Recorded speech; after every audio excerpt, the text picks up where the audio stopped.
టీడీపీకి మరో షాక్ తగిలింది. గుంటూరు జిల్లా రేపల్లె మాజీ ఎమ్మెల్యే దేవినేని మల్లికార్జునరావు జనసేనలోకి చేరారు. విజయవాడలోని పార్టీ కార్యాలయంలో జనసేన అధినేత పవన్ కళ్యాణ్ సమక్షంలో దేవినేని మల్లికార్జునరావు తీర్థం పుచ్చుకున్నారు. దేవినేని తన అనుచరులతో పార్టీ కార్యాలయానికి చేరుకున్నారు. రేపల్లె జనసేన అభ్యర్థిగా ఖరారు చేసే అవకాశం ఉన్నట్లు తెలుస్తోంది.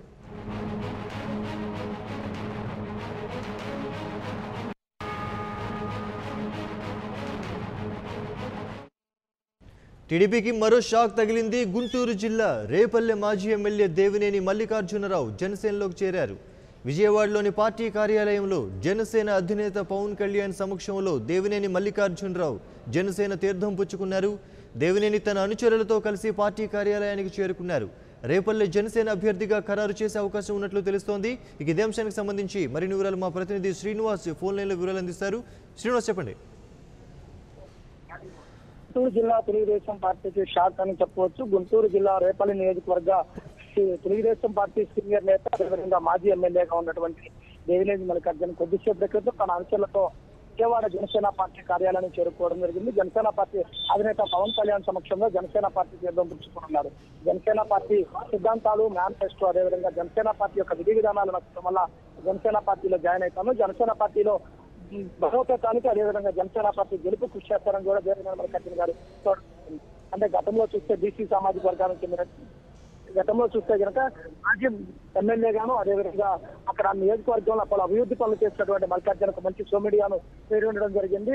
గత కొంతకాలం నుంచి తెలుగుదేశం పార్టీకి సంబంధించినటువంటి కార్యకలాపాలకు దూరంగా ఉన్నటువంటి మల్లికార్జున కొద్దిసేపటి క్రితం జనసేన పార్టీ అధినేత పవన్ కళ్యాణ్ తో కలవడం జరిగింది. పవన్ కళ్యాణ్ తో కలిసి జనసేన పార్టీలో తీర్థం పుచ్చుకోవడం జరిగింది.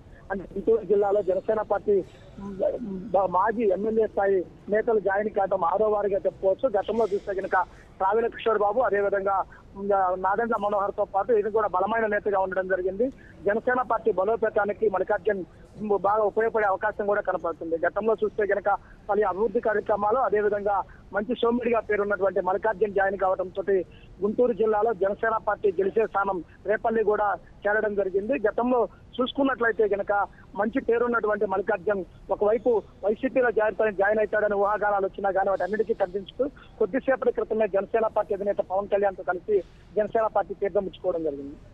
అయితే శ్రీనివాస్, ఇక్కడ రేపల్లిలో మల్లికార్జునరావు పోటీ చేయనున్నట్టు మనకు సమాచారం అందుతోంది, ముఖ్యంగా జనసేన నుంచి. మరి దీనికి సంబంధించి రేపల్లిలో ఈ ఎన్నికల వాతావరణం ఏ విధంగా ఉండబోతోంది? దీనికి సంబంధించి మల్లికార్జునరావు ఏమంటున్నారు?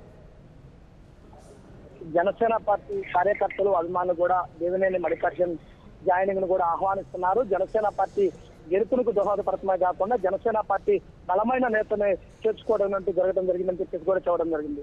అంటే గతంలో ఎమ్మెల్యేగా పనిచేసినటువంటి మల్లికార్జునకి రేపల్లి, అదేవిధంగా అవనిగడ్డ, తెనాలి ఈ ప్రాంతాల్లో కూడా మంచి పట్టు ఉండడం జరిగింది.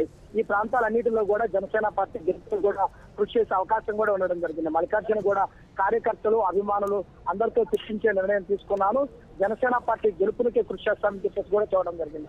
అంటే గుంటూరు జిల్లాలో జనసేన పార్టీ ఎక్కువ స్థానాలు గెలపడానికి కూడా మల్లికార్జున పరిచయాలు కూడా ఉపయోగపడే అవకాశం ఉండడం జరిగింది. మల్లికార్జునకు ఇటు కృష్ణా జిల్లా, అదేవిధంగా గుంటూరు జిల్లాలో అనేక నియోజకవర్గాల్లో బంధుత్వాలు ఉండటం, అదేవిధంగా అభివృద్ధి కార్యక్రమాల్లో పాల్గొన్నటువంటి పేరు ఉండటము, సౌమ్యుడిగా ఉండటంతో జనసేన పార్టీకి పూర్తిగా బలాన్ని ఇవ్వడానికి కూడా దేవినేని మల్లికార్జున్ జాయినింగ్ ఉపయోగపడుతుందని కూడా చెప్తున్నారు. అయితే శ్రీనివాస్, జనసేనలో దేవినేని మల్లికార్జునరావు చేరికపై అతని అనుచరుల వైపు నుంచి ఎటువంటి హర్షం వ్యక్తం అవుతుంది? ముఖ్యంగా జనసేన వైపు నుంచి వినిపిస్తున్నటువంటి వాదన ఏంటి? జనసేన పార్టీ కార్యకర్తలు, అభిమానులతో పాటు దేవినేని మల్లికార్జున అభిమానుల్లో కూడా చాలా ఆనందం వ్యక్తం చేస్తున్నారు. ఇప్పటి వరకు స్తబ్దతగా ఉన్నటువంటి దేవినేని మల్లికార్జున మంచి నిర్ణయం తీసుకోవడం వల్ల రానున్న రోజుల్లో రేపల్లి అభివృద్ధికి, రేపల్లిలో జనసేన పార్టీ జెండా ఎగరవేయడానికి దోహదపడుతుంది. అదేవిధంగా ఈ ప్రాంతంలో అవినీతి ఆరోపణలతో కూరుకుపోయినటువంటి వాటి మీద ప్రక్షాళన చేయడానికి మంచి అవకాశం అని చెప్పేసి కూడా వాళ్ళందరూ చూడడం జరుగుతుంది. అంటే రేపల్లి పట్టణమే కాకుండా రేపల్లి చుట్టుపక్కల ఉన్నటువంటి 3 నుంచి 4 నియోజకవర్గాలకు సంబంధించిన కృష్ణా జిల్లా అవనిగడ్డ, అదేవిధంగా తెనాలి, వేమూరు ఈ నియోజకవర్గాలలో కూడా దేవినేని మల్లికార్జునకు మంచి బంధుత్వాలు, మంచి పేరున్న నేపథ్యంలో ఈ ప్రాంతం అంతా జనసేన పార్టీ బలోపేతానికి ఉపయోగపడే అవకాశం కూడా ఉంటుంది. అదేవిధంగా ఇప్పటివరకు స్తబ్దతగా ఉన్నటువంటి కార్యకర్తలు కూడా తమ నేత తీసుకున్నటువంటి మంచి నిర్ణయాన్ని స్వాగతిస్తున్నారు. ఇటు జనసేన కార్యకర్తలు, అభిమానులు ఆనందం వ్యక్తం చేయడం, అదేవిధంగా దేవినేని మల్లికార్జున్ అభిమానులు, అదేవిధంగా వారి కార్యకర్తలు కూడా చాలా సంతోషాన్ని వ్యక్తపరుస్తున్నటువంటి పరిస్థితి ఉండడం జరిగింది. థ్యాంక్ యూ శ్రీనివాస్, సమాచారం ఇచ్చినందుకు.